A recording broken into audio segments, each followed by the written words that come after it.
And guys, tapos na naman yung panibagong araw namin dito sa South Korea. And yan, bagong gupit pala tayo guys. Shout out!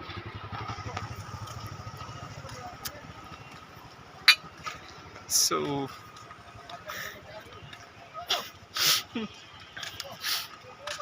magtatlong buwan na kami dito sa South Korea, and so far okay naman yung ano nila. Tapos mainit lang talaga yung buong August, and baka magsisimula ng lalamig by September.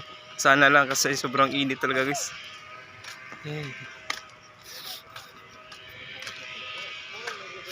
Yan, sa mga mag-a-apply pala siguro sa papuntang Wando and sa South Korea, is maghanda na kayo dyan, kasi nga maghanda kayo ng mga budget nyo, mga 50,000 pang process lang yan.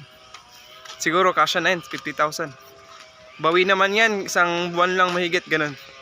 Kaya huwag kayong mag-alala sa mga gagastusin. Pag nakapunta na kayo dito, madali na lang yan. Pero since na malaki yung sahod, expect mo talaga mahirap yung trabaho dito guys. Kasi nga wala namang madali.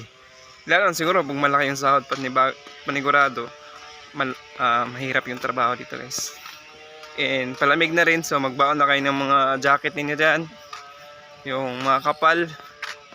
Ganun yung siguro yung baon ninyo. Madali lang pag